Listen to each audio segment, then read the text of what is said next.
do like the content I make, please hit the like button. Please subscribe, like, share the content. Somebody might need this information. So let's get straight into the video. Today we'll be talking about things I wish I knew before I came to China, specifically the hidden costs involved in moving to China to work as an ESL teacher. So the first thing that I do want to talk about is understanding your visa and your contract. So what happened to me was when I first came to China, I was supposed to start working on the 2nd of September 2019. That's when my contract was officially supposed to start. So I arrived in China in August, the end of August, around the 30th of August, so that I could start my new job, because that's what I thought would happen. That did not happen. When I got to China, then I was told by the school that they first have to apply for my residence permit as well as my work permit, and only then I would be able to work. The whole process took about 6 weeks. So for 6 weeks, I was basically unemployed, staying in my apartment. I could not take employment anywhere else because I needed to wait for my visa. And when you do come to China, you can only work at the school or the place of employment that brought you over or that you have signed a contract with, basically. Nobody told me about the 6 weeks that I had to wait in order to get my residence permit and my work permit. The residence permit is the permit that allows you to stay in a specific city, and then the work permit is the permit that allows you to work at a specific school. So these are two important documents that you need in order to start working. So because of that, the 6 weeks I had no salary, and because I was from South Africa, and I just assumed that, okay, because the contract said that I should officially start working on the 2nd of September, they would pay me for not working, because as per the contract, I am legally supposed to be working. That's what I thought. But little did I know that that was not the case. The school did not pay me for the 6 weeks. So I only received my first salary in November, when I was supposed to receive my first salary, according to me and according to the contract, on the 5th of October.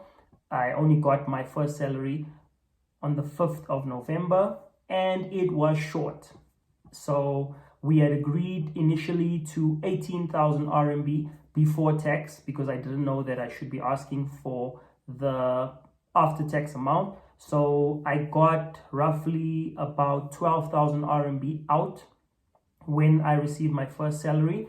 They had deducted, because there was a national holiday in October, it's the national holiday. The school then deducted the national holiday amount from my salary, and as per the contract, it was stated that I would be getting paid for the holidays.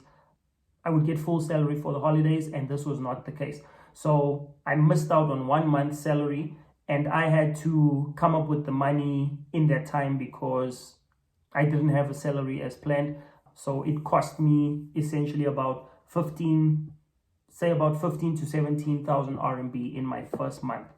This was very stressful because I was not prepared for this. So I didn't have the extra money available to cover the 6 weeks that I wasn't being paid. And I had things that need to be paid back home. You know, you have debit orders, you have student loans. There's so many things that you have to pay, because I did not finish paying those things when I left for China. This was a very, very stressful time and a very costly time as well. And if the school had only told me, I could have made provision for that time, or I could have decided whether or not I wanted to go for the 6 weeks without being paid. So that is the first thing that cost me a lot of money. It was a hidden cost that I was not prepared for. The second thing that I wish somebody had told me before I came to China was that I had the right to choose my own apartment, and I did not have to take the apartment that the school gave me. So when I came to China, I was shown an apartment via WeChat. They showed me pictures of the apartment, and I agreed. They put a lot of pressure on me to say that if you arrive, there won't be an apartment for you. So therefore, you need to take this apartment. This is what's available. They sent me 3 options, and from the pictures, it looked good. And I thought, okay, hey, this apartment's not bad. Okay, I gave the school the go-ahead to arrange that I signed the contract for the apartment.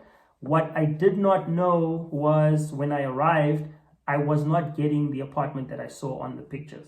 So the apartment that they sent me in the pictures was a brand new apartment. Everything looked new. It looked very clean. When I arrived in China, the apartment was pink and the previous apartments pictures were like white. So I'm gonna put it up on the screen so you can see what the pictures look like over here that they showed me compared to what I was actually living in.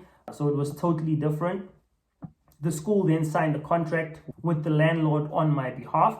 What I also didn't know was that I had to pay 3 months rent in advance. Nobody discussed this with me in my interview or while we were negotiating the contract stuff. So because nobody discussed this with me, I did not know that I had to pay 3 months rent in advance. And at that time, it was about 2,000 RMB for my apartment. So I needed to find 6,000 RMB out of the blue.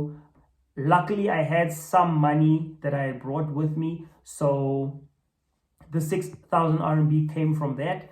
And I had to pay the 6,000 RMB up front because the school said that they will only refund me once I officially started working for them. So those are some of the hidden costs no one tells you. In some cities, what happens is you have to pay 3 to 6 months rent in advance. In cities like Shanghai and Beijing, you need to pay upfront 6 months rent.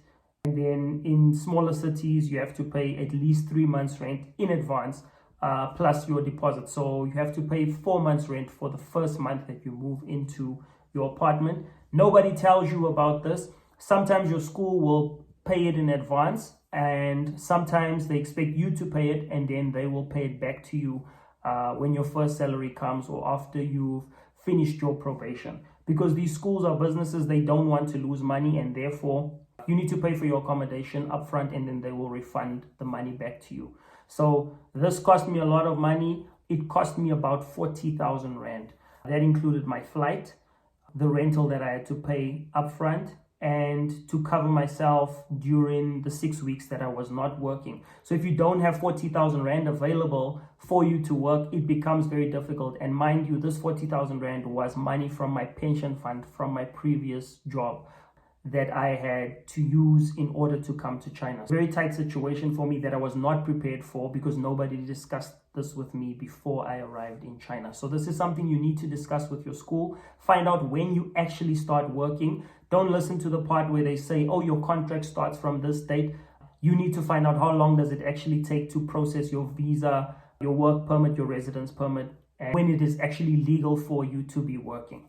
Because should the police show up and you do not have a residence permit and you do not have the work permit, if they come to your place of employment and they find you there without these documents, you will get arrested and you could get deported or blacklisted from teaching in China. So please take note of these things. Do ask those questions. It is very, very important before you start any job. And these requirements also change from city to city. So in Shenzhen, for example, you would have different laws to what you would have in Shanghai or Beijing. So you need to familiarize yourself or at least do some research on what are the laws regarding your residence permit and your work permit and when can you officially start working. Something else that I wish people told me before I came to China is that I should have brought a blanket and a pillow at least in my bag, because when you do arrive in China, shopping is mostly online. If you buy from physical stores, it is more expensive. I could have saved some money if I just brought with me a blanket and a pillow. Luckily, I did bring like a throw for the bed, which I used on the flight. I had that was used to cover myself when I was sleeping, and I didn't have a pillow. The beds in China, most of the time in most apartments, if it's not a modern apartment, the bed is really hard. There's this wooden slate that is over the bed that is really hard to sleep on. So if you need a pillow, depending on what time of the day you arrive in China, you might not get a chance to actually go to a store and buy a pillow. It's also expensive to buy bedding at a physical store. It's much cheaper online, but because your bank account's not sorted, your Alipay won't be sorted, your WeChat Pay, because these things are linked to your bank card, and you only get your bank card once you actually start working for your employer, because the bank needs your contract or a copy of your contract, and they need your work permit and all of those documents. So because you don't have those things in place on the first day, when you come to China, you will have to go to a physical store, pay cash, buy things cash, and it could be really expensive because everything adds up. I had so many other expenses that I was not prepared for, that no one told me about. It was really difficult at the time because my money had already been allocated to these things that I was not prepared for. So I had to buy blankets and all of those things, which I should have actually thought of. I just assumed that I'll find it easily in China and it wouldn't be so expensive because, I mean, hey, after all, it is China, right? So I thought it would be that easy to find it, and it wasn't actually that easy to find it. And it cost me quite a lot of money to cook for yourself, which you will probably do for the first month to 3 months. You'll have to buy your own pots, plates, spoons, all of those things. And because I didn't know where to get them, like secondhand or get them from someone else, I had to buy all of those things new, and it adds up. You're essentially buying a new house or the inside contents for your new place just for you to survive. So all of these little things add up. Then something else I also wish I knew is if you take a loan from your school, this is a big mistake because you will be stuck at that school until you've paid the loan, which is fair. You have to pay back the loan that you've made. But what happened with me, I was forced to take a loan because of COVID. I had to go into quarantine because I came back from South Africa and I had to go into quarantine. I did not have the money that was required for the quarantine. My school then paid the quarantine amount. And for the next 7 months, my school didn't pay me a salary. So I owed the school, and my contract then was up for renewal, and I didn't want to sign with the school, but because I owed them this money, they would not release me from the contract because I owed them this 7,000 RMB, and therefore I had to stay. There was no kind of arrangement that I could really make with them, so I was forced to stay in the contract and stay with the school, even though I was unhappy at the time because I had owed the school money. So I strongly advise you, do not take loans from your school. They have a huge impact. They can control whether you leave or not. They can take your passport, even though it's not legal for your school to take your passport. Schools do end up taking people's passports because they need some kind of insurance to make sure that they get their money back. Avoid taking a loan from your school because they're not trying to be nice. They do try and control you when it comes to the loans. So that is something that you do need to understand. And this last point is something that I have covered in other videos.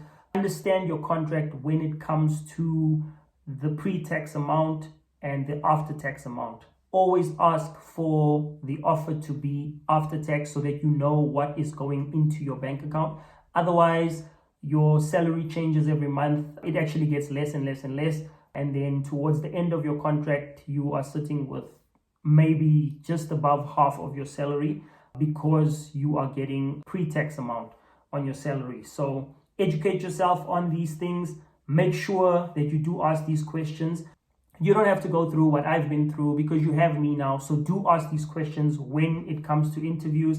Make sure you know all these things and you are clued up before you make decisions to sign with a certain school. I've given you some of these tips that are helpful. Some of them have to do with the school, and some of the things are just going to make your life easier. I hope this is helpful in your search for your school.